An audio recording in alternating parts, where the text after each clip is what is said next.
Hermanos, muy buenos días. Hoy es Día del Señor, abril 12 del 2020. Vamos a entonces a continuar hoy día con nuestro estudio en el libro de Romanos, Día del Señor, y vamos a abrir entonces, vamos a leer un salmo.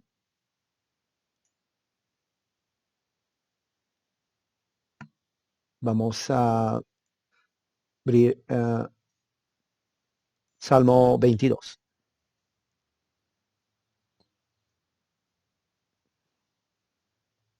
Es un salmo largo, salmo amplio. Vamos a leer unos versículos.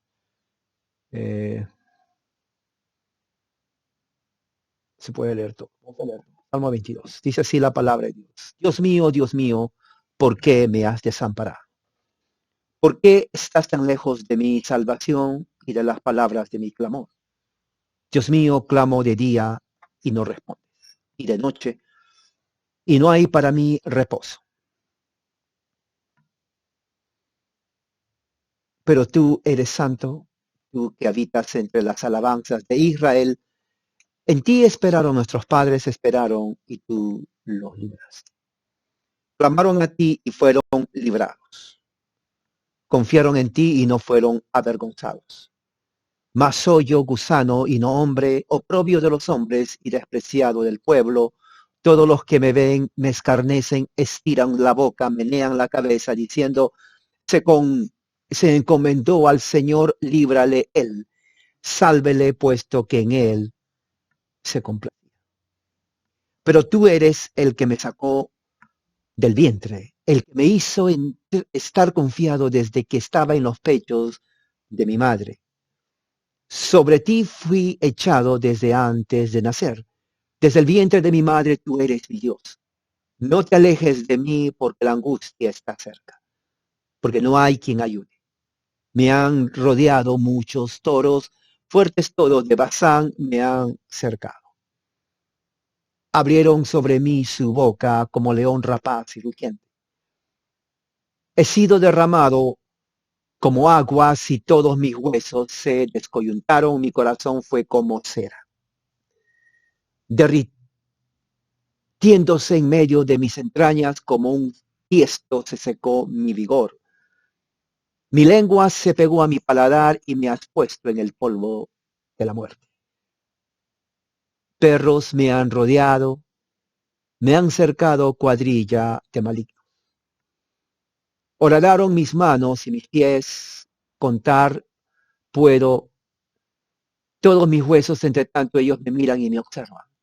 Repartieron entre sí mis vestidos, sobre mi ropa echaron suerte, mas tú, Señor, no te alejes. Fortaleza mía, apresúrate a socorrerme, libra de la espada mi alma, del poder del perro mi vida. Sálvame de la boca del león, líbrame de los cuernos de los búfalos. Anunciaré tu nombre a mis hermanos, en medio de la congregación te alabaré. Los que teméis a Jehová, alábenme. Glorifícanle, descendencia toda de Jacob, temedla vosotros, descendencia de Israel. Porque no menospreció ni aborreció la aflicción del afligido, ni del escondió su rostro, sino que cuando clamó a él, él le oyó. De ti será mi alabanza.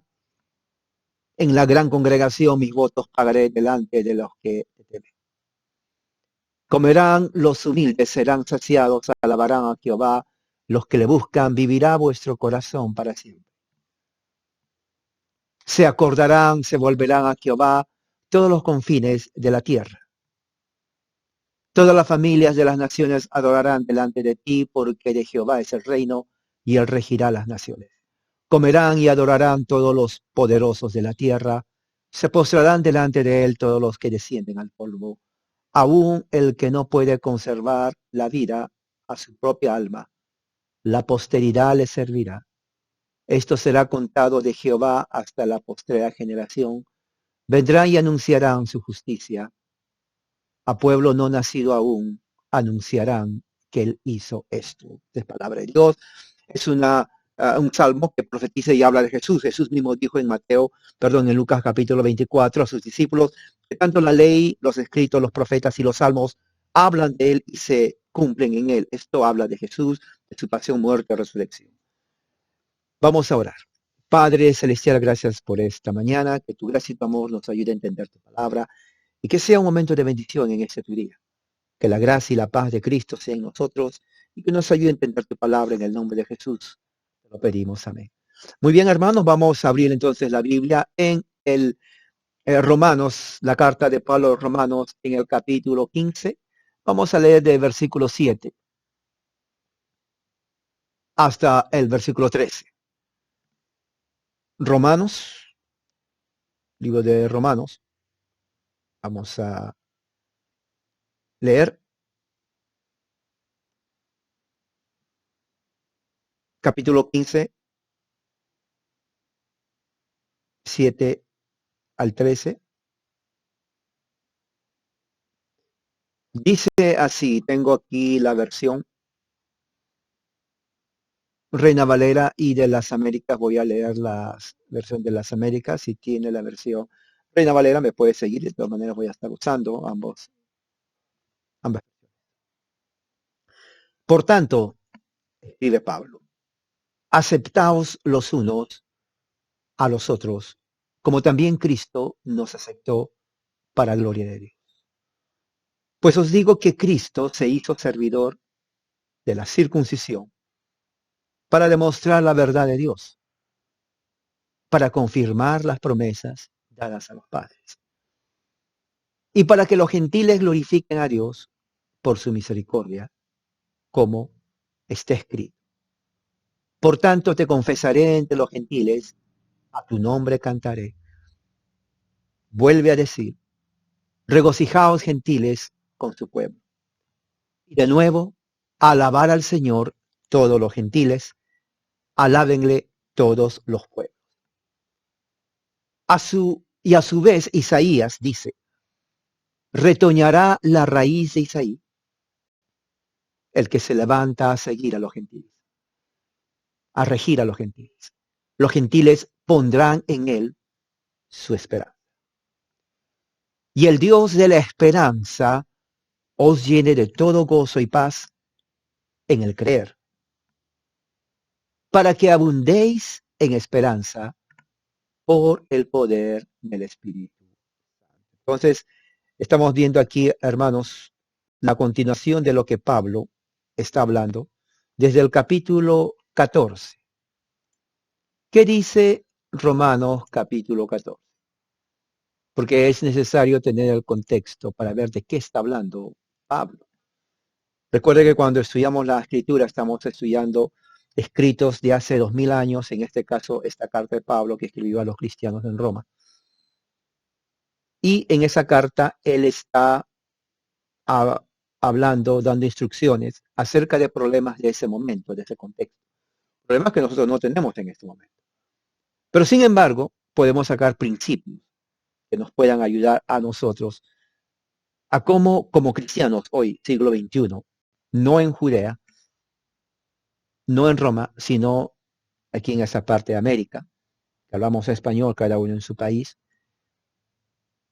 podemos aplicarlo y que son principios que no están limitados solamente a un tiempo, a una área geográfica, ni a una raza, sino son, diríamos, principios bíblicos que se aplican para nosotros.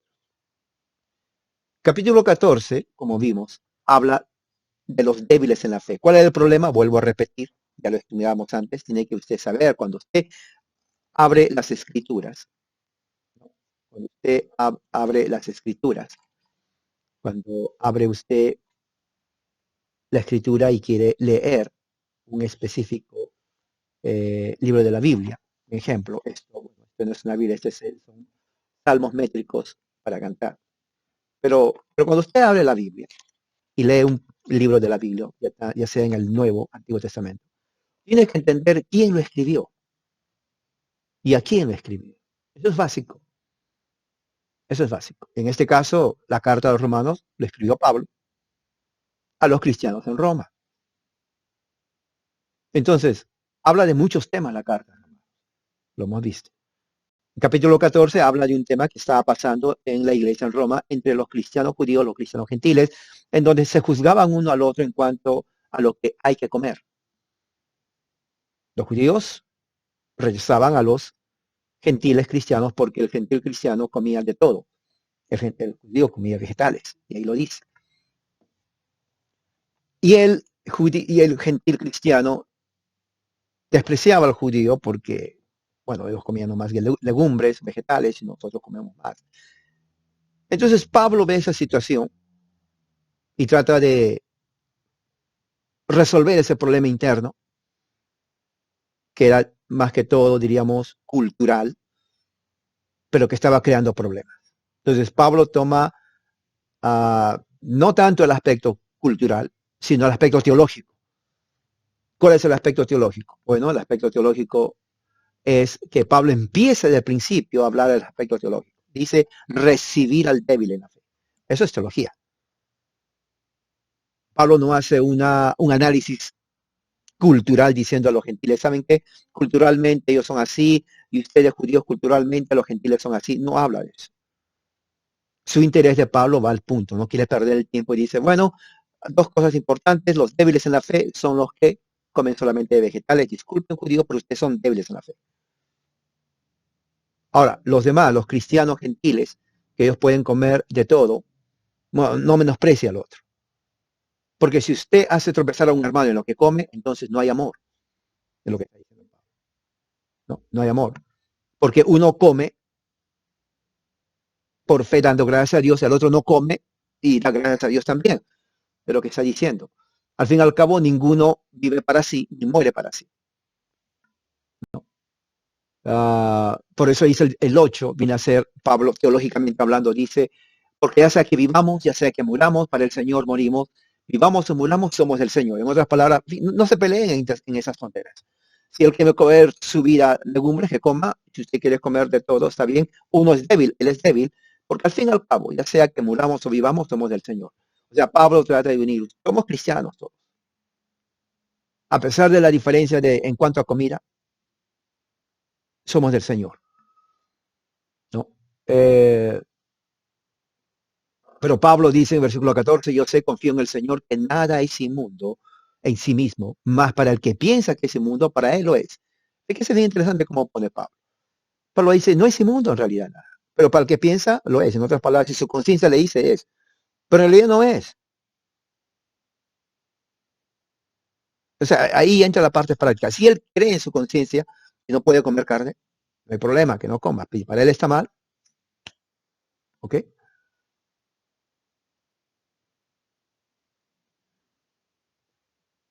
Por eso dice el 18, en el Señor nada es inmundo en sí mismo. O sea, Pablo hace dos cosas, el Señor y la conciencia del hombre. Para el Señor nadie es inmundo, para la conciencia del débil sí es inmundo. Y fíjate, desde ahí a Pablo está poniendo unos principios importantes para nosotros. De ahí podemos sacar para nosotros. Hay grupos sectarios que dicen no hay que comer carne. Bueno, Pablo le está diciendo a ellos, si no quieren comer carne, no hay problema. Pero no juzguen al otro que come carne. Al fin y al cabo, el que no come carne tiene la conciencia débil.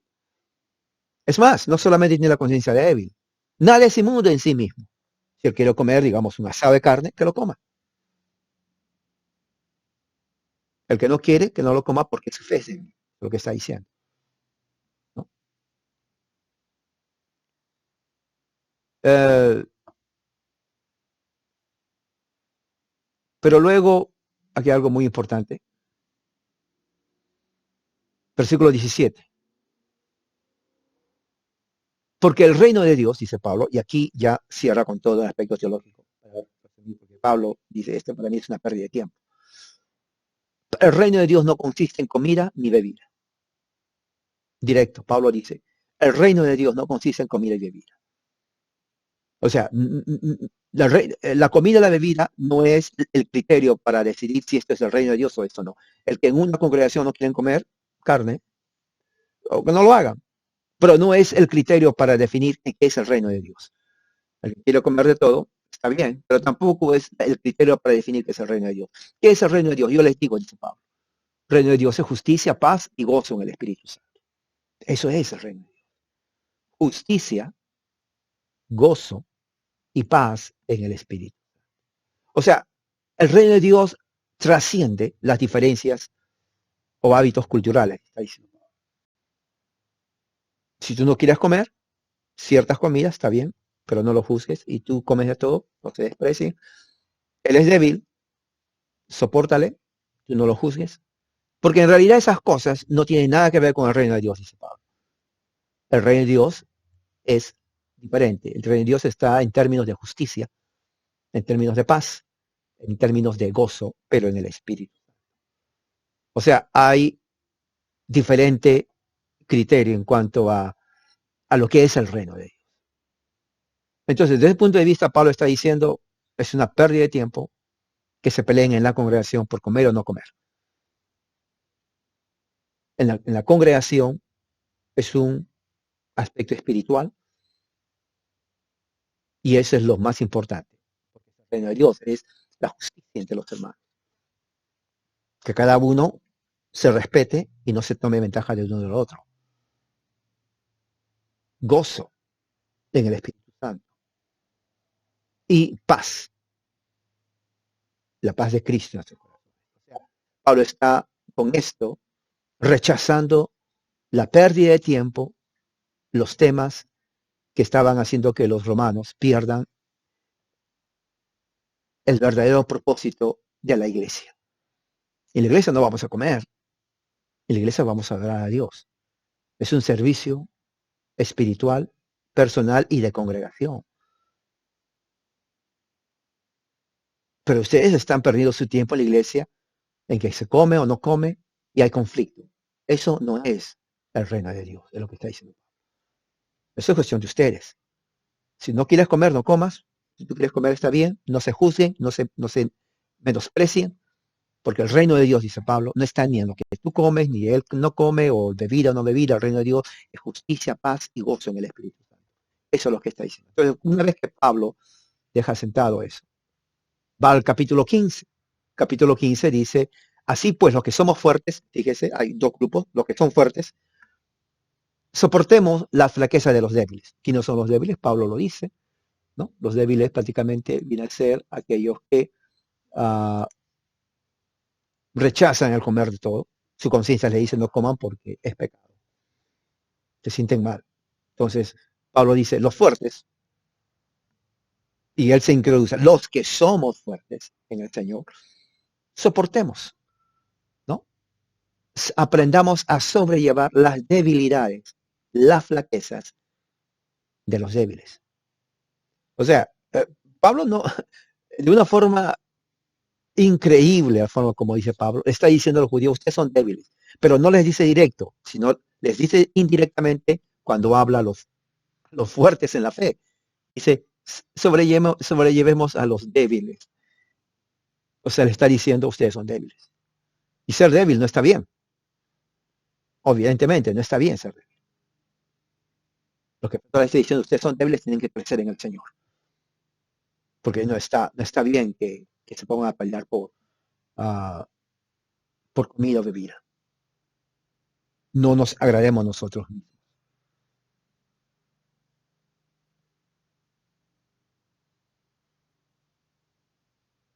Dice, cada uno agrade a su prójimo en lo que es bueno, dice. Porque ni aun Cristo se agradó a sí mismo.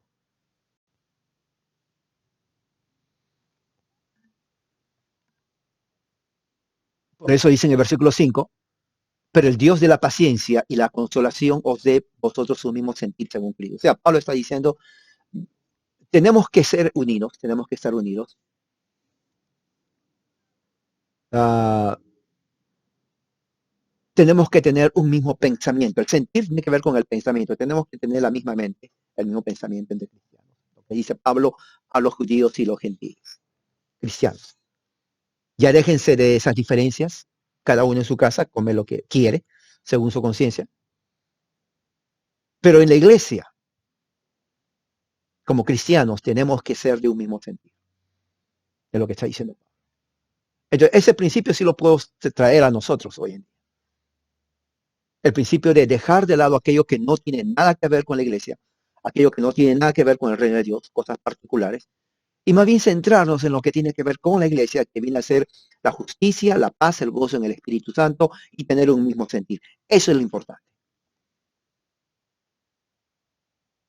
Las cosas pequeñeces, las cosas que causan conflicto, que no tienen nada que ver, en el caso de Pablo era la comida, hoy día son otras cosas. Entonces esas cosas no tienen que perturbar ni hacer perder el tiempo en lo que no es del reino de Dios.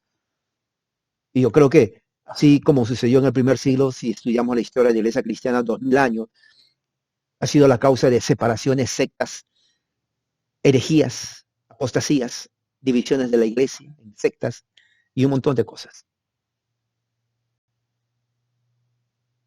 Cuando nace el evangelicalismo hace unos 80 años, dentro del evangelicalismo pentecostal, ha traído un montón de divisiones. Por eso que existe un montón de divisiones de sectas evangélicas en México, Centro y Sudamérica. Justamente por eso. Porque no entienden. Okay, la secta evangélica nace, diríamos, hasta cierto punto de un vacío histórico, teológico. Porque rechazan todo aquello que es historicidad y crean cada uno su propia secta. ¿No? Uh, por eso cuando ellos hablan de iglesia, no hablan de la iglesia histórica, sino de su secta. ¿De qué iglesia? Cuando dicen la iglesia necesita, ¿cuál iglesia necesita? ¿Cuál iglesia? Por eso yo defino cuando hablo de algo evangélico, porque eso es lo que creen ellos. Tener en cuenta qué es lo que se está hablando, qué es lo que se está diciendo. Entonces, la iglesia en Roma, Pablo escribe, este es el problema que hay entre ellos, problema cultural, de gusto. Pero eso no tiene nada que ver con el reino de Dios. El reino de Dios es justicia, paz y gozo en el Espíritu Santo. Y en el capítulo 15, versículo 5 dice, tenemos que el Dios de la paz y la consolación nos dé un mismo sentir en Cristo Jesús. O sea, el cristiano tiene que tener un mismo sentir unos con otros en Jesucristo. ¿Okay?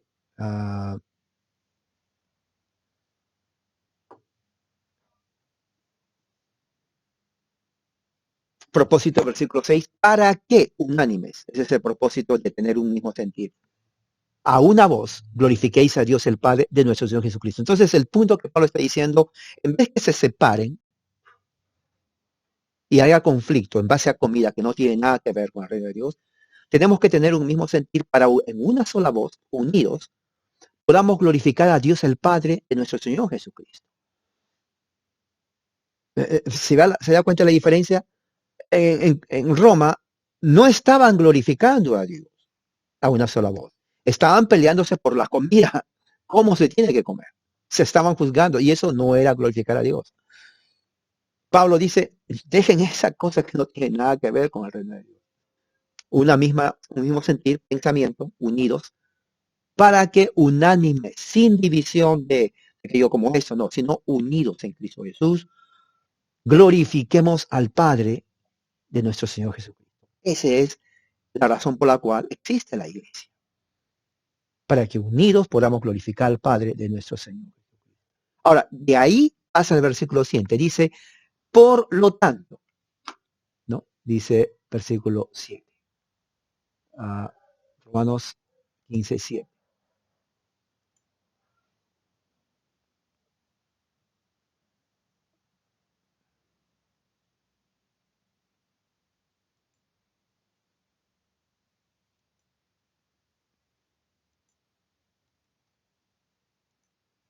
Dice, por lo tanto, aceptaos o recibíos los unos a los otros, como también Cristo nos recibió para la gloria de Dios. Una vez que ya Pablo dice que tenemos que tener un mismo sentir, una misma mente, unidos para alabar a Dios, ¿no? Entonces lo que está haciendo Pablo, diciendo Pablo, es que una vez que sienta las bases, por lo tanto, hace una conclusión, una inferencia, tenemos que recibirnos unos a otros, no tenemos que separarnos, no tenemos que estar divididos en cuanto a comida. La razón que tenemos que eh, estar unidos para alabar a Dios, para llegar a eso, entonces tenemos que aceptarnos unos a otros. Por lo tanto, ya es una conclusión de inferencia, ¿no? Entonces, cuando dice recibirnos unos a otros, significa que tenemos que dejar de lado la diferencia, en este caso, para Pablo, diferencia en cuanto a qué comer, y tenemos que aceptarnos, recibirnos unos a otros, el amor de Cristo. Entonces estamos viendo el primer paso a una unidad de iglesia. ¿Cuál es el primer paso a la unidad de iglesia? Recibirnos unos a otros. O sea, dejar las diferencias que no tienen nada que ver con el reino de Dios y aceptarnos como somos, como hijos de Dios. Y eso es muy importante.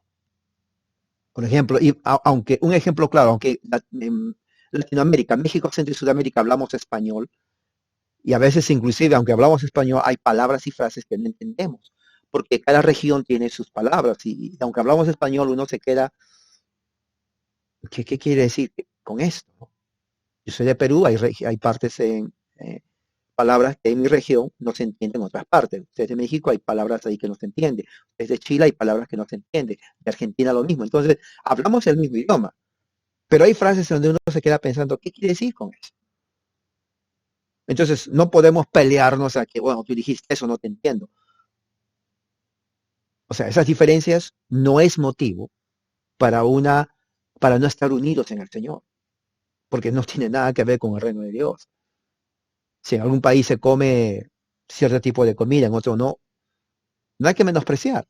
Esa es su cultura de ellos, ¿no? Entonces, ellos está bien, si uno no quiere comer, no lo coma, pero ellos sí lo comen. Y si alguien no quiere comer la comida de uno, porque no es su costumbre, no lo coma. En el caso mío, yo no tengo casi tanta diferencia, al contrario, me gusta probar diferentes platillos de regiones, ¿no? Estuve en Argentina, Bolivia, Brasil, Chile, y, eh, y ahora aquí en Estados Unidos hay mucho mexicano, entonces la variedad de comida no tengo ningún problema con eso. Pero hay gente que no es así. Hay gente que es que, bueno, si no es mi comida o algo parecido, no lo come. No hay problema. Eso es su gusto. No vamos a pelear por eso. Pero la cosa más importante en el reino de Dios es la unidad de mente para alabar a Dios, ¿no? Y seguir la justicia y el gozo en el Espíritu Santo, ¿no? Uno a otro. Como, así como Cristo nos recibió, entonces usa el mismo verbo, ¿no? O sea, interesante porque cuando dice así como Cristo nos recibió, ¿cómo se entiende esto? Ahora, hay una parte en la Biblia para entender cómo es que Cristo nos recibió, porque es lo que Pablo quiere decir. Cuando dice así como Cristo, muchos no entienden hasta que lean realmente cómo es que Cristo nos recibió. Entonces, cuando entendemos cómo Cristo nos recibió, entonces recién vamos a entender qué es lo que Pablo dice a los cristianos que tenemos que recibirnos unos a otros. Entonces, vamos a entender cómo Cristo nos recibió, porque eso es lo que Pablo está diciendo. En Filipenses capítulo 2, en el Filipenses capítulo 2, a partir del versículo 1 hasta el 11, tal vez diríamos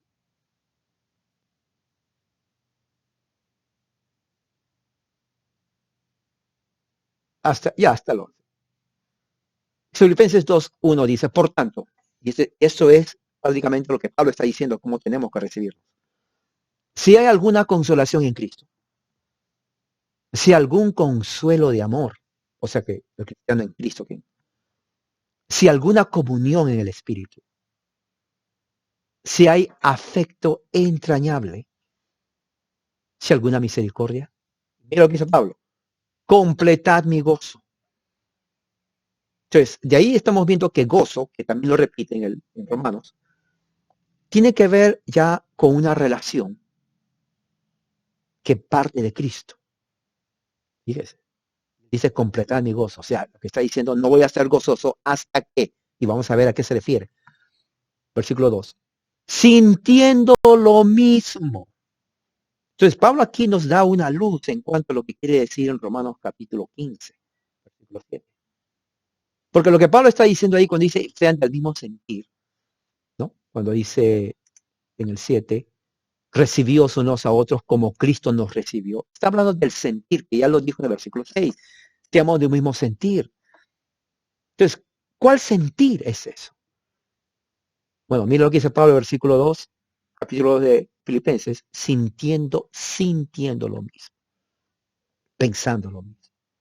Pensando cuál es lo mismo. Lo que dijo en el versículo 1. ¿Qué dice el versículo 1? Consuelo de amor, comunión del Espíritu, afecto entrañable, misericordia. O sea, el sentir lo mismo, según Pablo, es que los cristianos tenemos que consolarnos en amor. Tenemos que tener una comunión en el Espíritu. Tenemos que tener afecto entrañable. Y tenemos que tener misericordia. Dice, completad mi gozo. Completar mi gozo quiere decir que Pablo, el propósito de la iglesia es que todos tengamos el mismo gozo y tengamos la relación así igual como Cristo se entregó a la iglesia. Y mira lo que dice ahí en cuanto a aceptar, porque por eso estamos viendo. Sintiendo lo mismo, teniendo el mismo amor, unánime, sintiendo la misma cosa. O sea, Filipenses 2, capítulo 2, está definiendo, expandiendo lo que Pablo dice en Romanos 15:7 y 15:6 y 7. O sea, ese mismo sentir que debemos tener es el sentir que se basa en Jesucristo hacia nosotros. Así como Cristo tuvo hacia nosotros entrañable amor, consuelo, comunión del Espíritu, amor entrañable, amor puro y sincero y misericordia, así también nosotros tenemos que sentir lo mismo el uno con el otro. Así es lo que está diciendo. 3. Nada hagan por contienda o por vanagloria. Es lo que está pasando en lo que Pablo está diciendo en Romanos, ¿no? Que dice, si no hagas nada, si algo haces y es tropiezo para tu hermano, no hay amor. Lo que está diciendo aquí exactamente el mismo mensaje. Nada hagan por contienda o por vanagloria, antes bien con humildad, estimando cada uno a los demás como superiores a uno mismo. Eso está hablando los filipenses. Entonces, parecía que el problema no solamente era en Roma, sino también a los cristianos en Filipos. ¿Por qué había ese problema? Porque recuerde que los gentiles no venían de una cultura hebrea. Pero aún los judíos que venían de una cultura hebrea pensaban que eran los únicos que tenían el favor de Dios. Por eso que Pablo habla a los judíos, pero también habla a los gentiles. Entonces, ni uno que juzgue, ni el otro que menosprecie. Por eso Pablo dice aquí, Filipenses capítulo 2 explica exactamente lo que Pablo está diciendo en Romanos 15, porque dice, nada hagáis por contienda o por vanagloria. Claro, contienda los judíos, están comiendo carne. Vanagloria, los gentiles, nosotros comemos de todo, ustedes no. Antes bien con humildad, estimando a cada uno, considerando como ellos son superiores a uno. ¿Por qué? Porque eso implica humildad. Cuando uno se acerca y trata al hermano, usted es superior a mí, y el otro tiene lo mismo, entonces ya no hay esa actitud de soberbia ni de orgullo, porque se están amando. Ahora, en la práctica es difícil, pero Pablo está diciendo todo lo que ayuda para la edificación de la iglesia, y cuando no se hace eso, no hay edificación. Se dan cuenta, son principios de hace 2000 años, pero que se aplican a la iglesia hoy. Es muy importante. Y dice 4, no mirando cada uno por los suyos.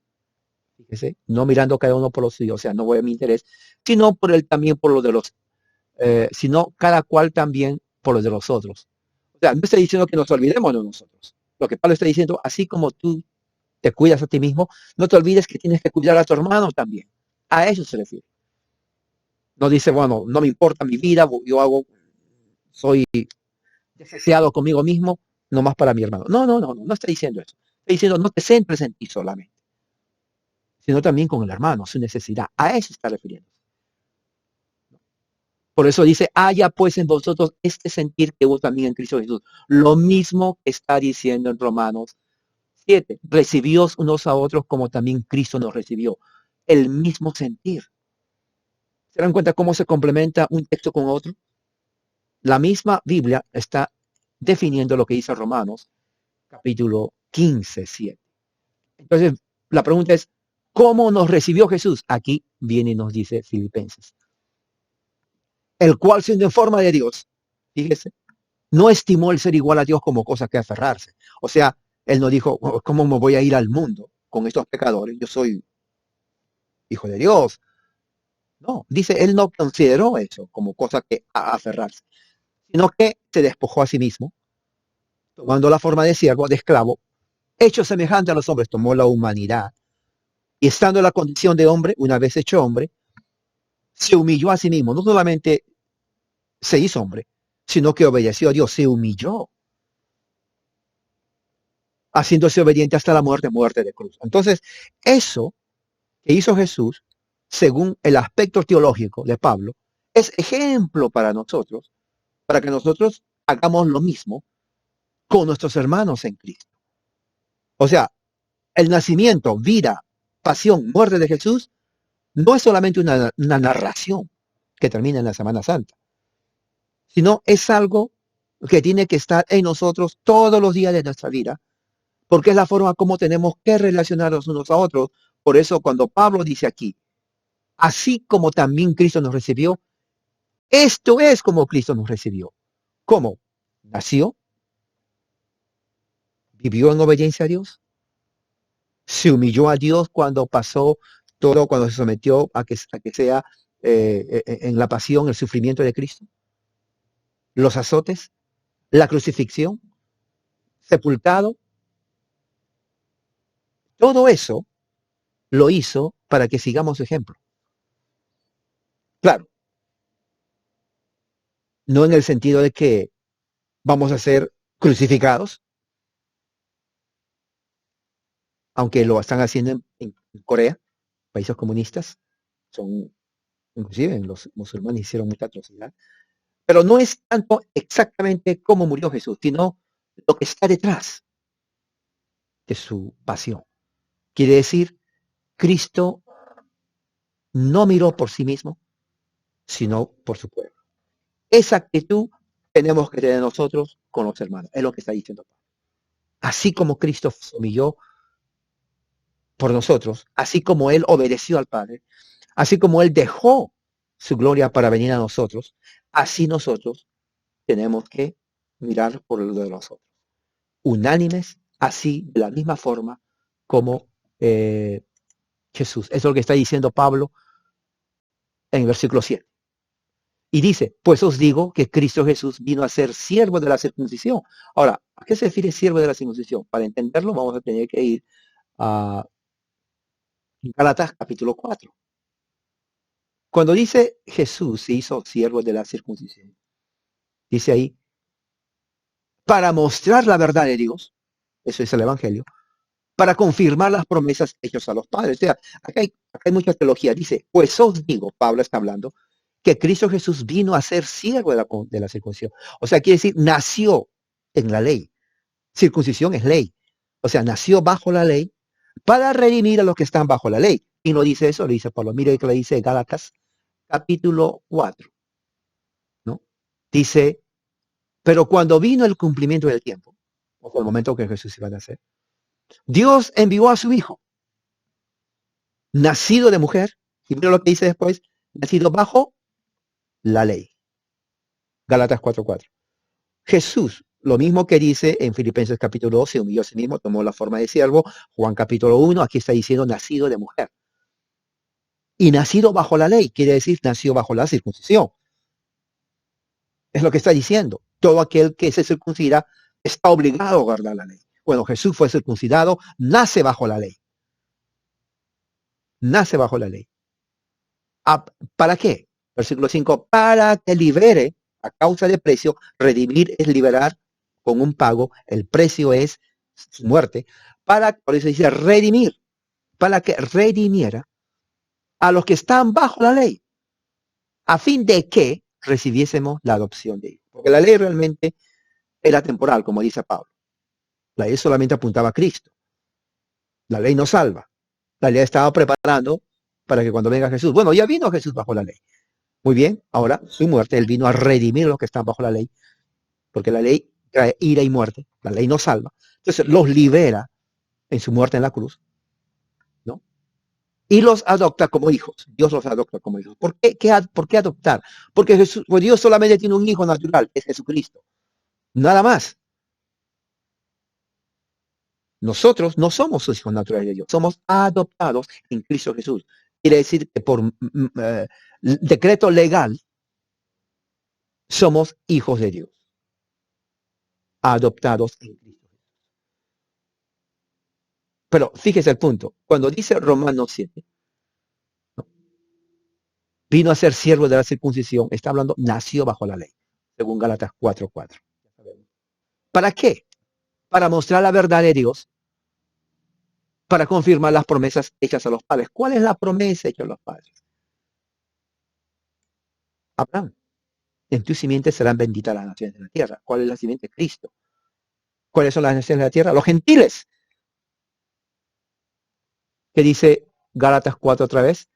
Dice, versículo 5, para que redimiese, libere a los que están bajo la ley, a fin de que recibiésemos la adopción de hijos. Recibiésemos la adopción de hijos. Muy bien. Entonces, eso explica lo que dice Romanos capítulo 7, versículo 8. Jesús nació siervo de la circuncisión, significa bajo la ley, cumplió la ley, fue circuncidado, pero nació con el propósito de redimir a los que están bajo la ley y sean adoptados como hijos. Entonces, eso de redimir significa el evangelio. Pablo lo llama acá la verdad de Dios. El evangelio es la verdad de Dios. Entonces, para mostrar la verdad de Dios, para predicar el reino de Dios. La predicación del reino es el evangelio de Cristo. El reino de Dios vino, Jesús vino a predicar el reino de Dios. Eso dicen los evangelios. Entonces, y se fue a otra parte a predicar el reino de Dios. Y fue y predicó el reino de Dios, y el reino de Dios, el reino de Dios, el reino de Dios. Pero Jesús vino a predicar el reino de Dios. ¿Para qué? Porque en el reino de Dios se le están confirmando las promesas hechas a los padres acerca de Jesús. O sea, los padres significa los patriarcas Abraham, Isaac, Jacob, los profetas, los salmos. Todo eso apunta a Jesucristo. Jesús mismo lo dice en el libro de el Evangelio de Lucas, ¿no? Capítulo 24. Vayamos a Lucas, capítulo 24.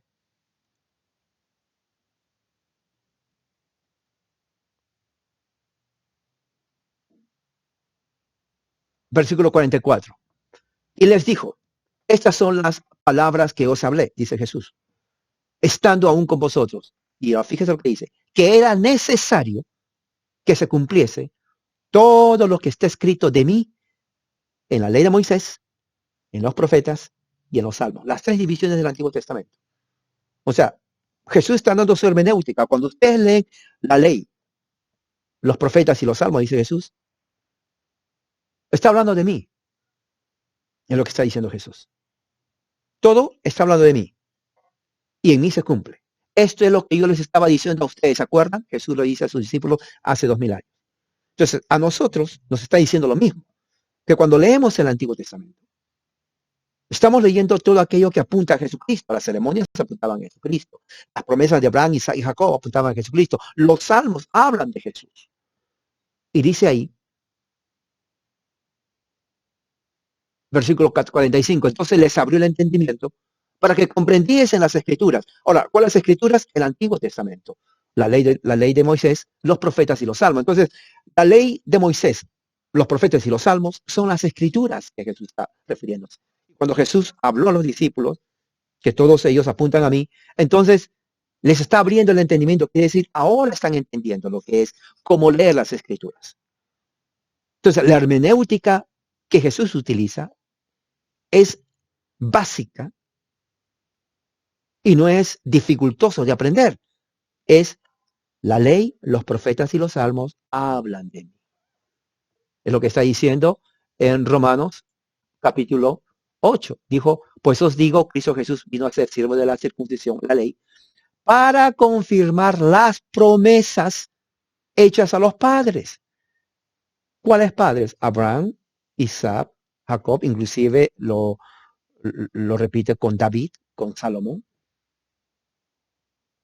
Entonces estamos hablando aquí que inclusive Pablo hace una conexión, ¿no? Una conexión entre todo lo que es el Antiguo Testamento y el cumplimiento de ello en la vida de Cristo, ¿ok? En la vida de Cristo, su nacimiento, su vida, su pasión, su muerte y su resurrección y su exaltación a la diestra de Dios. Entonces todo eso apunta a Jesucristo. Se cumple en él. Lucas 24 tiene que tener en mente. Y fíjate lo que dice después, versículo 48. Y dijo, así está escrito. Mira lo que dice Jesús, así está escrito. Y así fue necesario que el Cristo padeciese, resucitase de los muertos al tercer día. Ahora, hoy es Día del Señor. La cristiandad celebra la resurrección.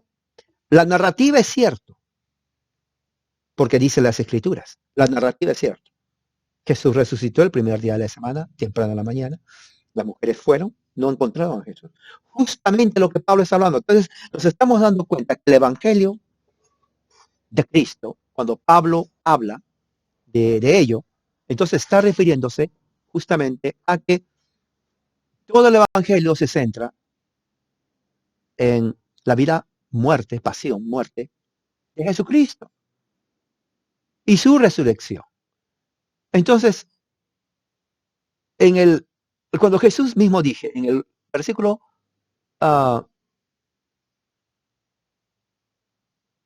46, así fue necesario que Cristo padeciese, resucitase a los muertos al tercer día.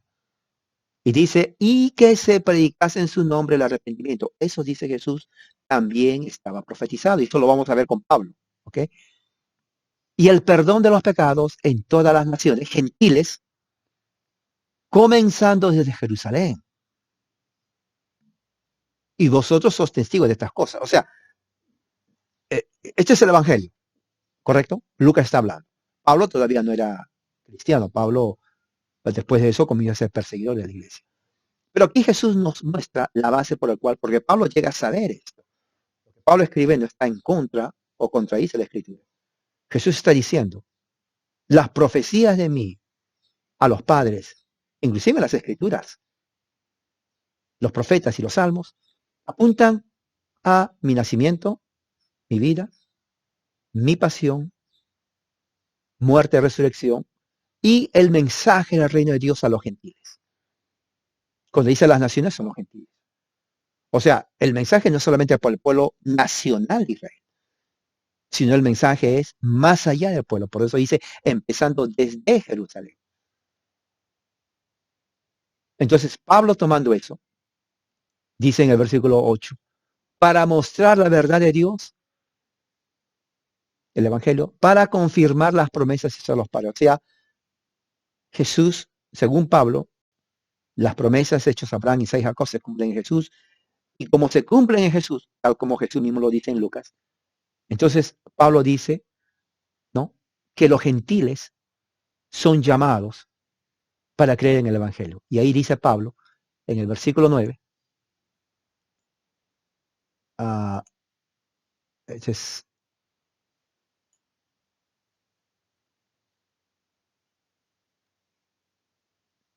versículo 9, vamos a...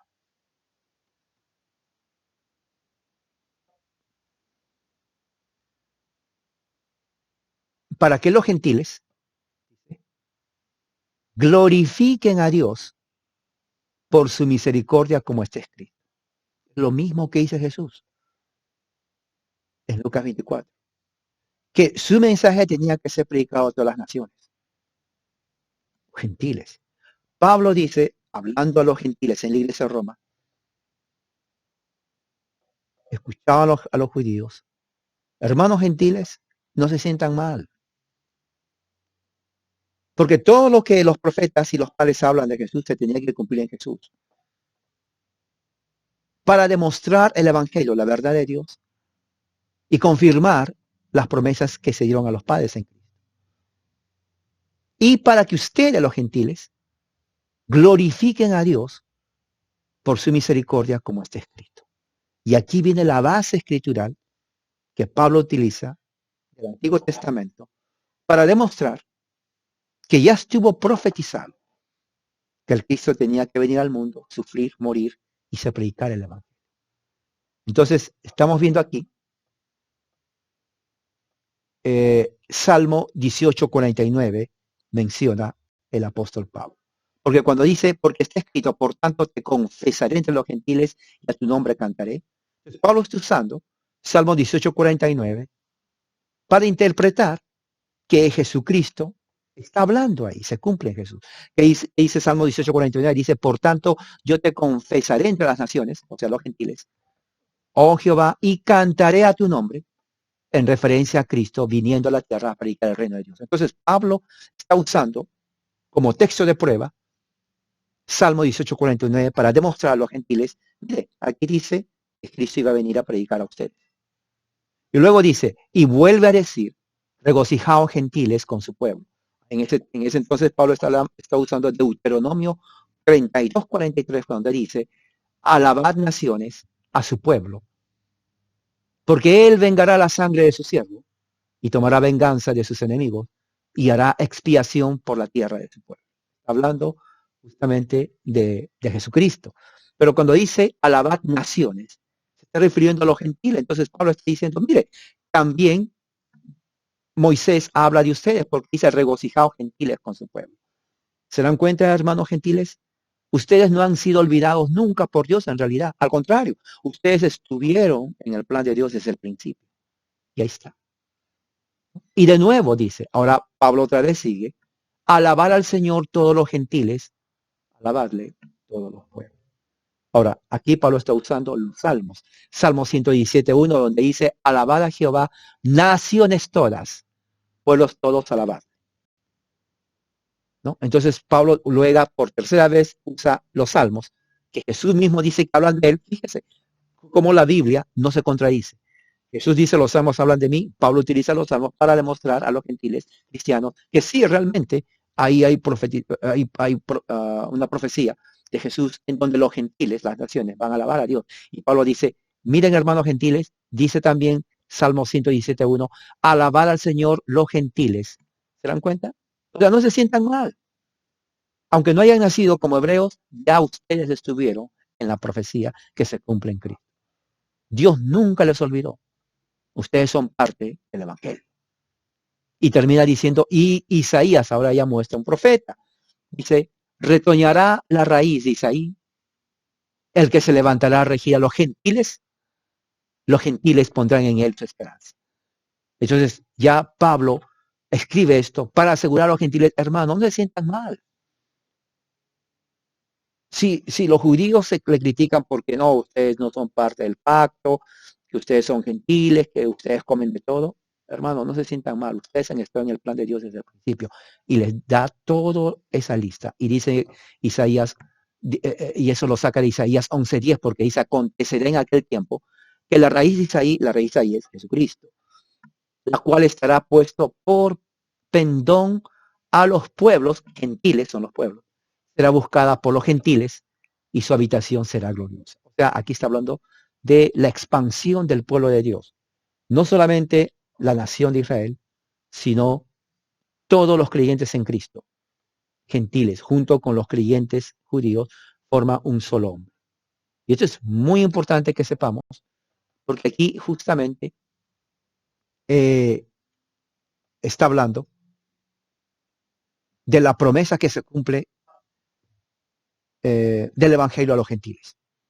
Inclusive, en Mateo 28:19, cuando Jesús manda la gran comisión que se conoce, ¿no? Si vamos a Mateo 18:19, voy a abrir aquí la Biblia, Mateo 28, el último capítulo de Mateo. La gran comisión, ¿cómo se llama? Mira lo que dice. Jesús se acercó y diciendo, toda potestad, autoridad me es dada en el cielo y la tierra. Potestad legal. Y hacer discípulos a todas las naciones, gentiles, ahí está. O sea, Jesús sabía que estaba hablando. Jesús sabía el Evangelio, el pueblo de Dios no está confinado a la nación de Israel solamente. Ahora, ser judío, por eso Pablo dice, ser judío no es el que nació en la carne, en el exterior, sino es el interior del espíritu. Entonces, el verdadero judío, israelita, es aquel que está en Cristo. Todo el que está en Cristo es el verdadero Israel. Escúcheme bien, todo el que está en Cristo es el verdadero Israel. Ya no existe, mi pueblo especial, ígnico de Israel. Eso es mentira. Ahora el pueblo de Israel es especial de Dios, pero es el pueblo de Israel en Cristo, espiritual, ya sea gentil o ya sea judío. El judío no es especial por ser judío, ni el gentil. Somos su pueblo de Dios los que estamos en Cristo. En Cristo. Recuerde, en Cristo. Es lo que está diciendo Pablo. Entonces, dice después, versículo 13, ¿no? Y el Dios de esperanza, de los judíos y gentiles, os llene de todo gozo y paz en el creer, para que abundéis en esperanza por el poder del Espíritu Santo. Entonces, cuando dice, este es el verdadero reino de Dios, ¿te acuerdas que dice Pablo, el reino de Dios no consiste en comida ni bebida, sino en justicia, gozo y paz? Aquí dice lo mismo. El Dios de esperanza os llene de gozo y paz. En otras palabras, hermanos, no es la comida, no es la bebida.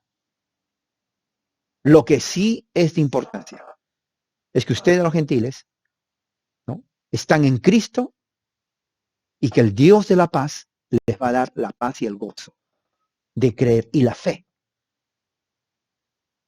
para que abunden en la esperanza por el poder del Espíritu Santo. O sea, ustedes ya no están alejados de Dios, no están alejados de Dios, sino que al contrario, ustedes son partes del pueblo de Dios. Entonces, ¿a qué se está refiriendo? Vamos a entender lo que Pablo está hablando, ¿no? Efesios capítulo 2, versículo 11.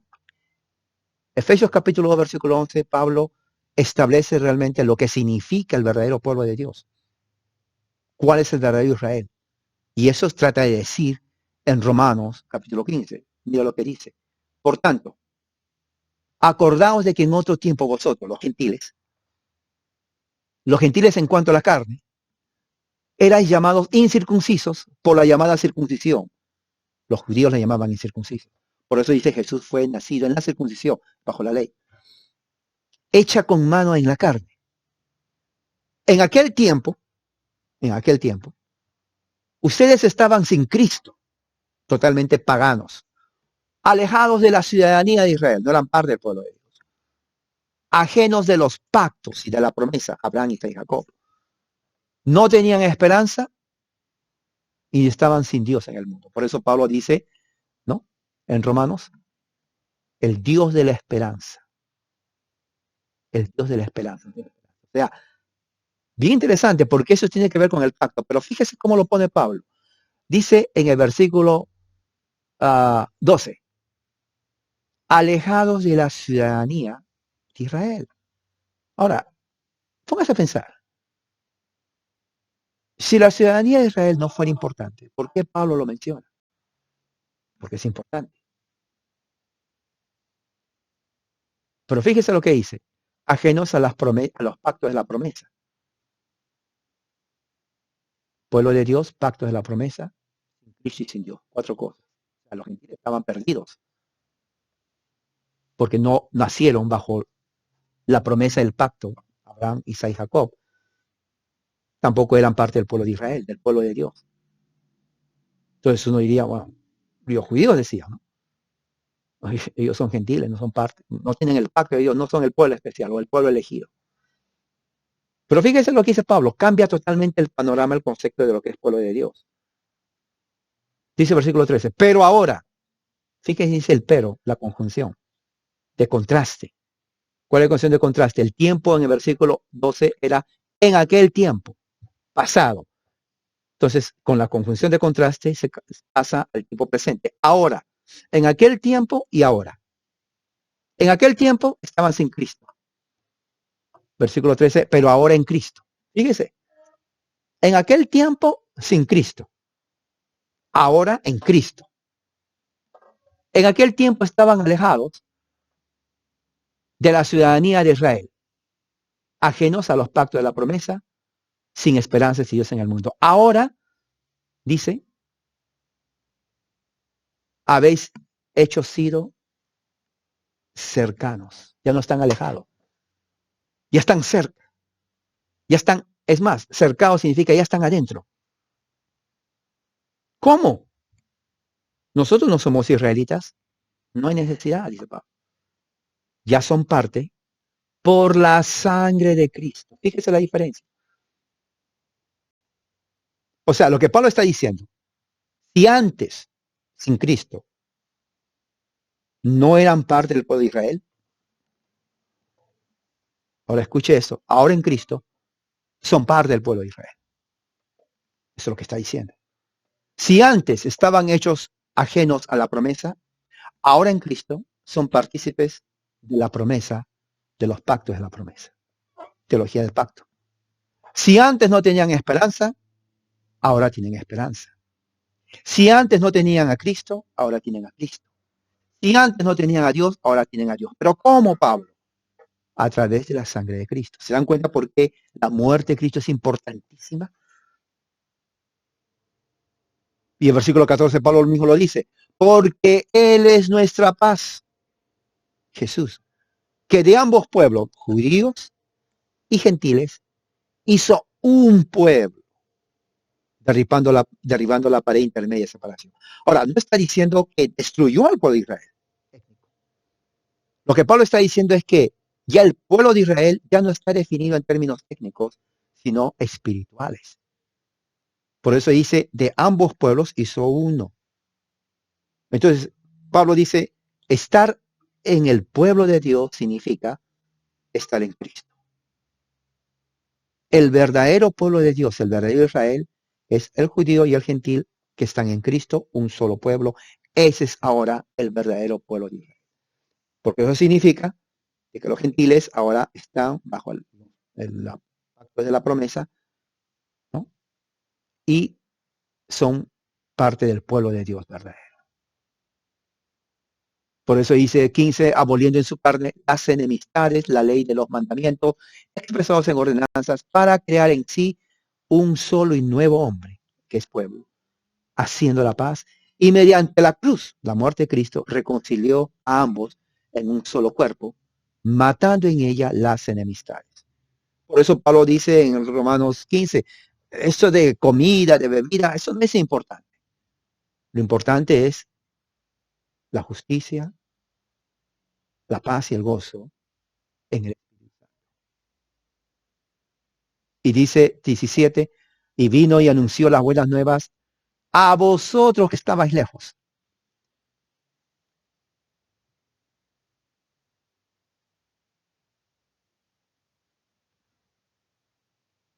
Y los que estaban cerca. O sea, el Evangelio de Cristo se predicó a los gentiles y a los judíos.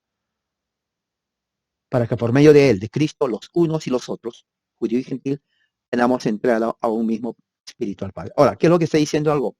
Está diciendo que el judío, aunque sea muy religioso, sin Cristo no tiene acceso al Padre. Y el gentil tampoco. En otras palabras, no hay diferencia entre judío y gentil. Si no tienen a Cristo, los dos están perdidos. La diferencia es que tanto el gentil y el judío, cuando están en Cristo, son un nuevo pueblo. Es el nuevo Israel y tienen acceso. Lo que está diciendo prácticamente en Romanos, capítulo 15, a Pablo, a los gentiles cristianos, ¿no? Pablo está diciendo, Dios nunca se olvidó de ustedes, porque ahora el Dios es el Dios de esperanza de ustedes. Antes no tenían esperanza, ahora sí tienen esperanza. Antes estaban sin Cristo, ahora tienen a Cristo. Antes estaban alejados de la ciudadanía de Israel, ahora son el verdadero pueblo de Dios. No tenían los pactos, ahora están en el pacto de Dios. Y Él les siga dando poder y gozo en el Espíritu. Entonces, Pablo está aquí demostrando que los judíos, aunque no hayan salido físicamente de una tribu de Israel, son el pueblo de Dios verdadero en Jesucristo. Los judíos De nada les sirve ser judíos exteriormente, porque si están sin Cristo, también está igual que un gentil. Y eso es lo que está diciendo Pablo.